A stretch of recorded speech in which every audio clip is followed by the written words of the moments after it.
zakaj nekateri ljudje rabijo toliko enih zagotovil? A je to anksioznost? Ali kaj bi ti temu rekel? Ker v določenih parih vidimo, da recimo žena vpraša partnerja, a me imaš rad, ali pa a si jezen. Pa zakaj mi večkrat ne poveš, da me imaš rad? Ja, in on odgovori in njo to ne pomiri. Recimo, in še vpraša, ampak a si malo jezen, ampak vsem pa si malo jezen. In pa rata jezen, ker to sprašuje. In pa res rata jezen. In a delaš ti kaj s temi ljudmi, no, s takimi posamezniki? Ja, zanimivo, ker si omenila anksioznost. Mislim, da ali pa to čustvo strahu, ki lahko vodi tudi v anksioznost, vpliva zelo na naše življenje tudi takrat, kadar tega ne poimenujemo glih anksioznost. Mislim, da redko kdo to poimenuje. Ja, poimenujejo tisti, ki so res že malo brali, pa ki gre res tudi v ekstrem.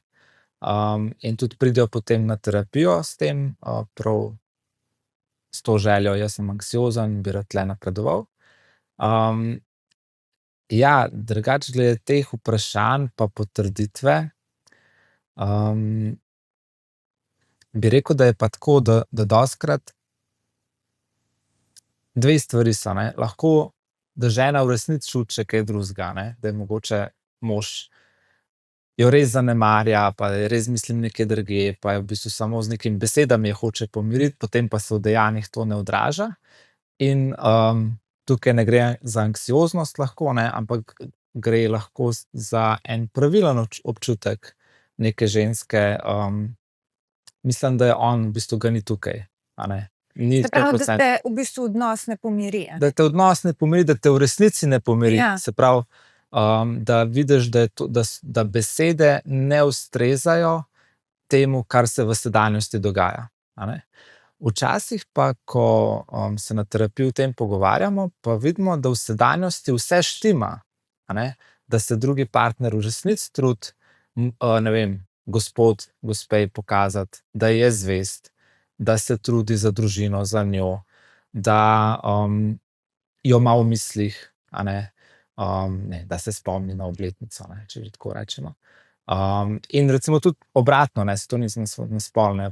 Moški smo velikokrat tule, ja, me ne spoštuje, me ne občuduje, a ne, vedno, nikoli nisem dovolj dober za njo, ne, tako. Pa vidimo, da v resnici to ni res, a ne, v sedanjosti, da onadva kot par se oba trudita ta drugemu pokazati čim več naklonjenosti, spoštovanja, ljubezni in tako naprej. Ampak da to iz neke notranje negotovosti izvira. Ja, a ne. In tukaj se pa pol dobro vprašati, kako to, da se jaz ne pomirim, a ne. Kako to, da jaz čutim, da, ne vem, ali sem zavržen, ali da nisem dovolj dober, ali da nisem vreden ljubezni. In je dobro iti potem raziskati, kje sem se jaz že tako počutil, a ne. In ko to gremo, pol pa vidimo, da je tam en notranji otrok v teh ljudeh, ke pa se oglaša, a ne. In prav pri anksioznih je ponavadi tako, da se oglaša takrat, ke ni nič za delati, a ne. Mogoče, ke gre družina na morje, ali pa ko imajo dopust, ko se umiri čas. Če so zelo zaposleni, bodisi v službi, bodisi z otroci, bodisi, ne vem, lahko so v finančnem toliko slabem stanju, da morajo skozi nekaj straglati pa tako, potem malo to anksioznost disocirajo, ko pa se telo umiri, pa pridejo te misli, a ne. Saj telo že vsak večer pred spanjem. Točno to, a ne. In zato, a ne, ke dostikrat rečejo, ja, vi terapevti, zdaj si samo nekaj tule greste brskat po preteklosti, a ne, ali pa vam je preteklost neki izgovor. Ampak v bistvu glih obratno, a ne. Mi gremo gledati v preteklost takrat, kadar preteklost nagaja sedanjosti, a ne.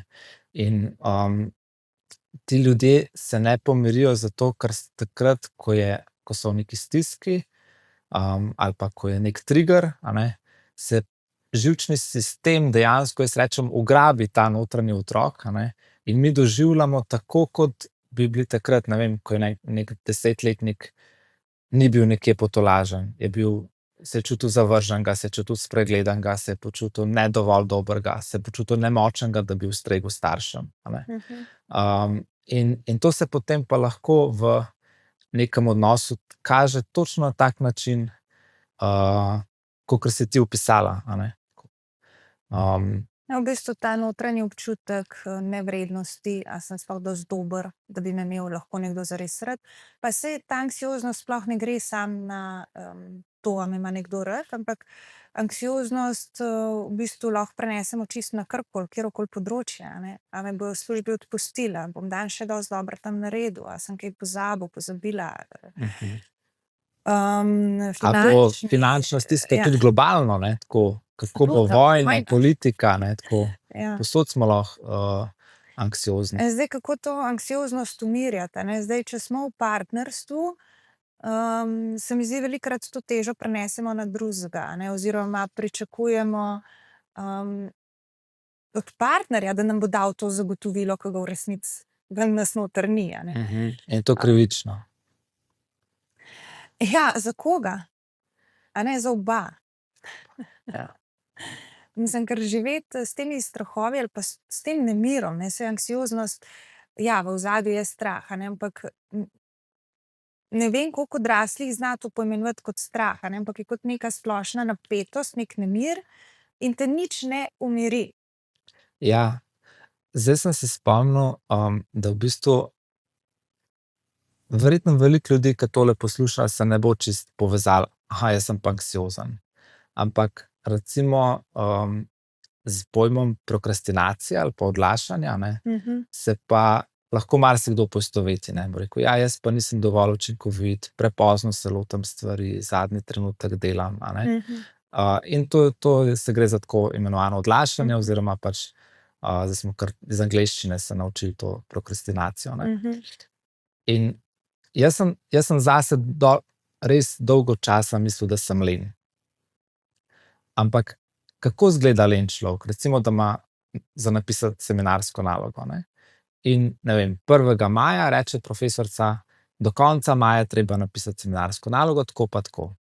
In len človek bo 1. maja imel zelo nizek nivo stresa, a ne, on se bo odločil, jaz bom to, ne vem, ChatGPT ali pa nekaj bom prepisal ali pa nekaj po minimalnem naredil in bom oddal. In potem on, ne vem, 20. maja nekaj napiše, prepiše, po liniji najmanjšega odpora naredi, takrat mu, ne vem, stres mogoče majčkeno zraste in potem to on odda in dobi neko minimalno oceno, a ne.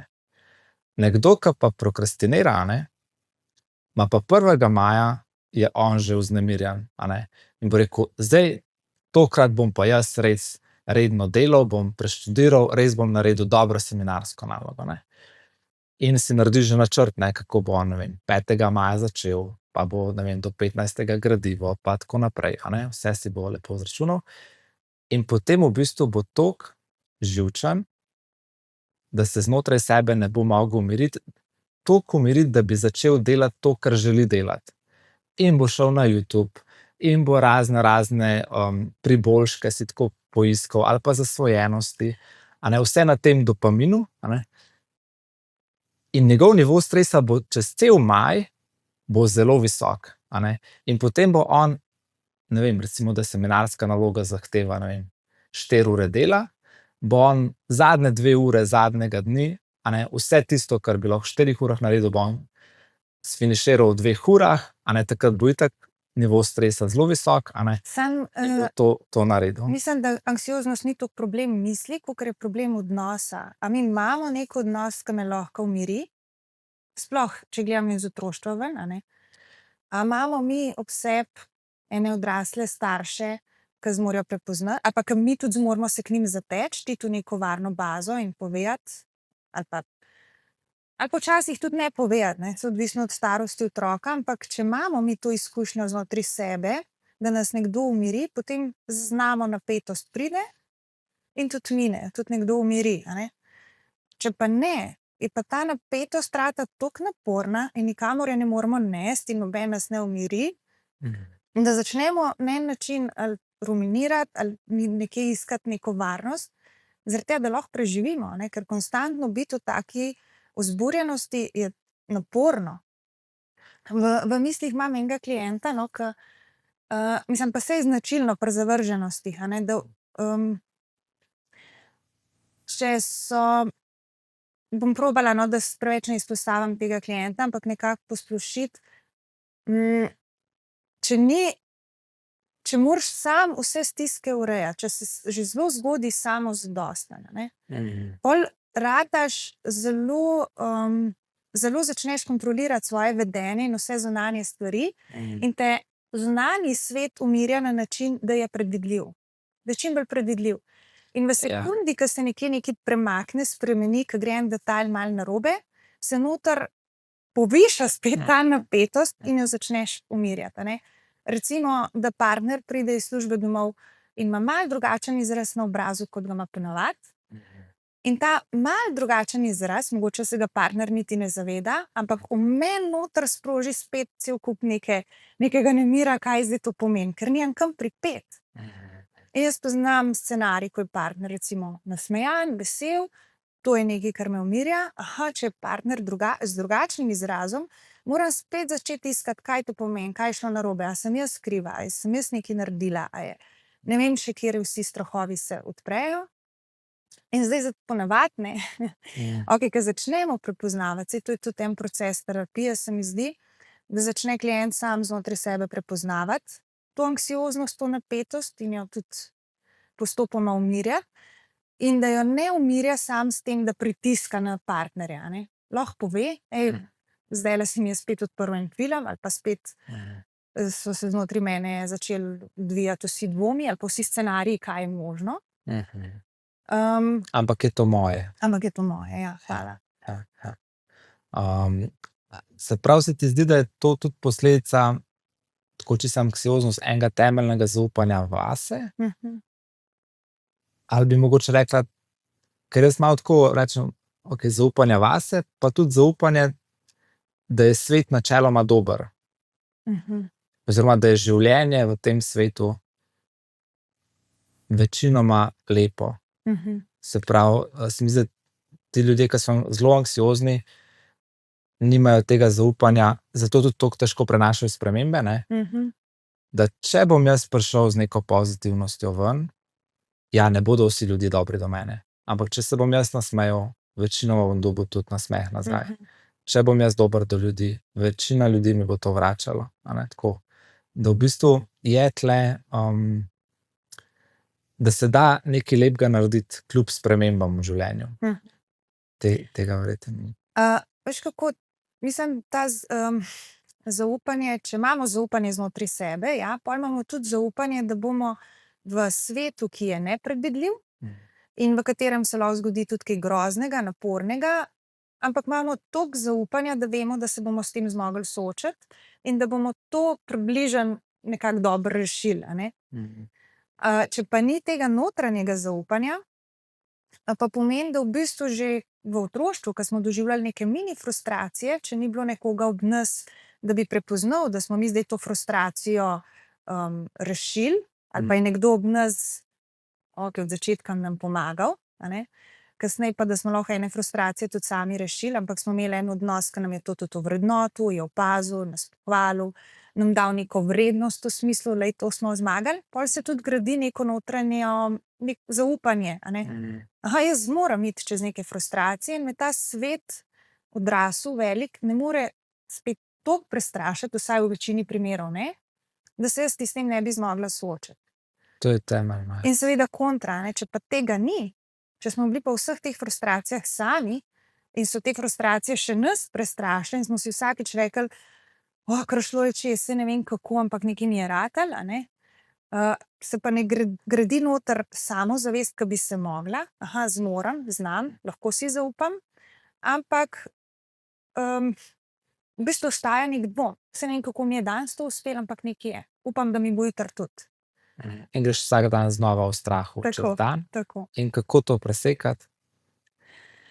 A so kakšni lahki načini?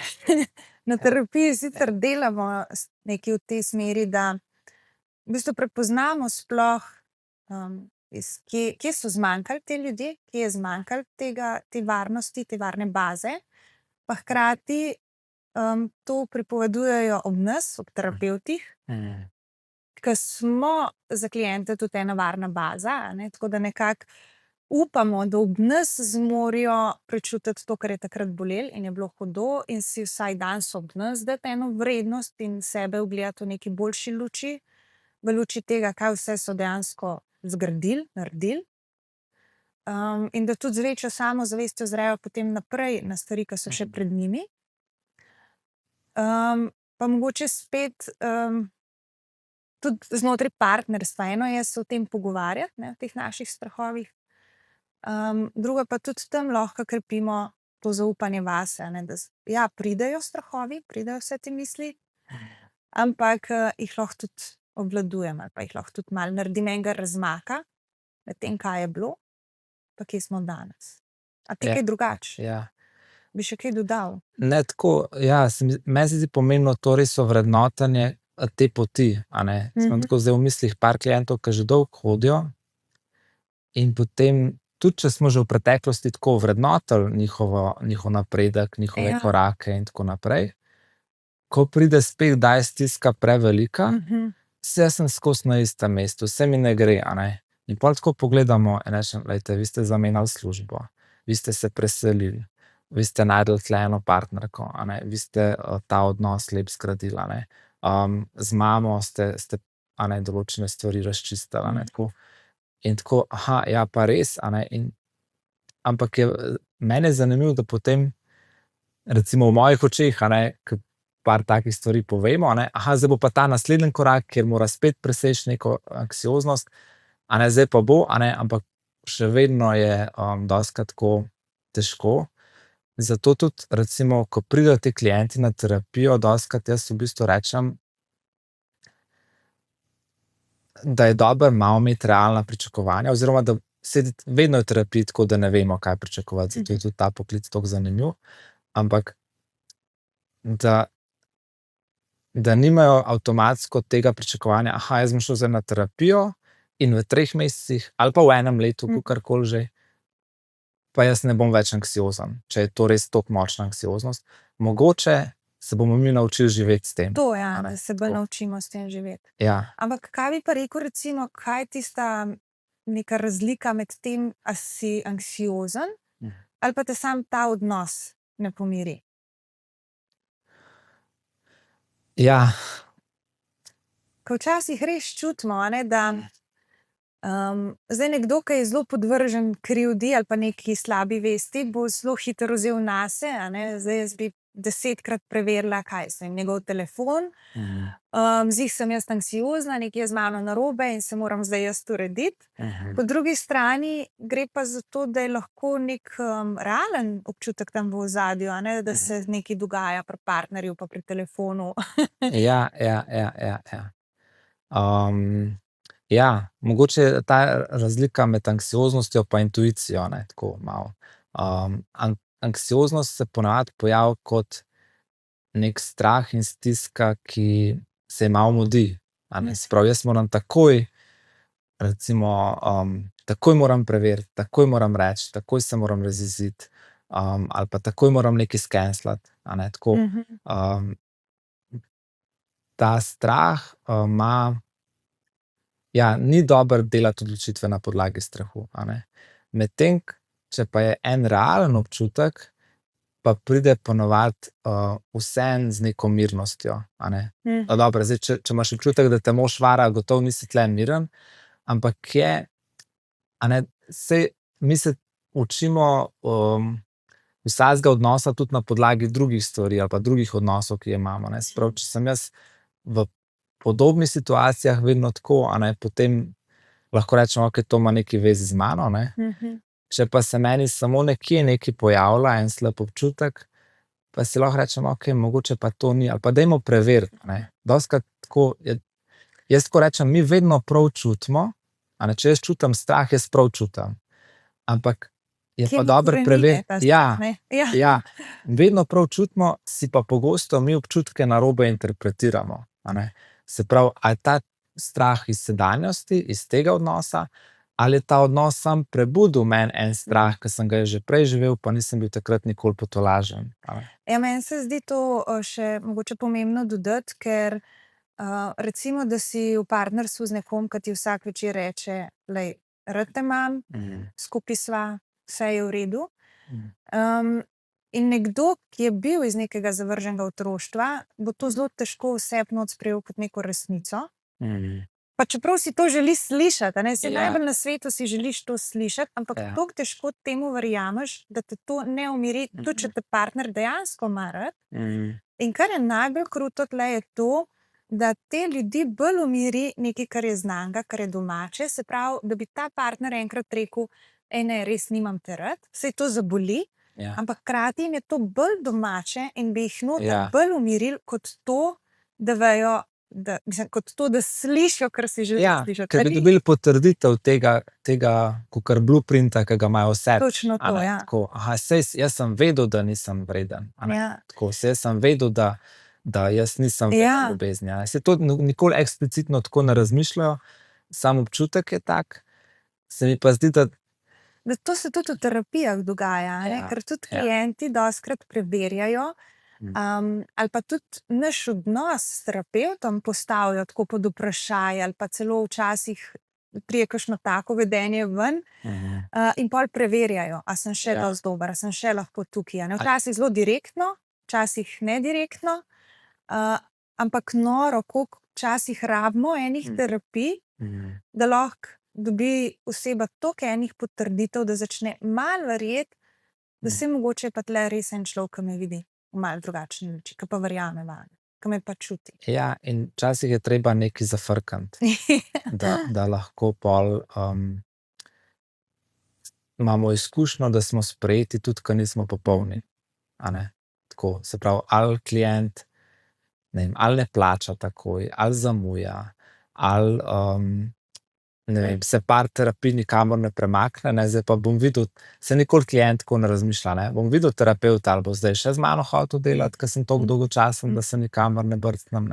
Tako, in isto se mi podobno delamo v odnosih, sej večinoma, ko so zadnjič imeli to temo o aferah, afera je v bistvu eno odigravanje zavrženosti, in dostikrat tisti, ki ima afero, v bistvu odigrava glih to, me je strah, da me bo drugi zapustil, ker itak jaz nisem vreden ljubezni in bom itak zavržen, bom jaz rajši zavrgel. In potem se v bistvu velikokrat zgodi eno zelo lepo zdravljenje, ko dobi ta oseba občutek, ne, on pa še vedno želi biti z mano. Tako, kljub temu sem jaz nekaj toliko grdega naredil. Tako.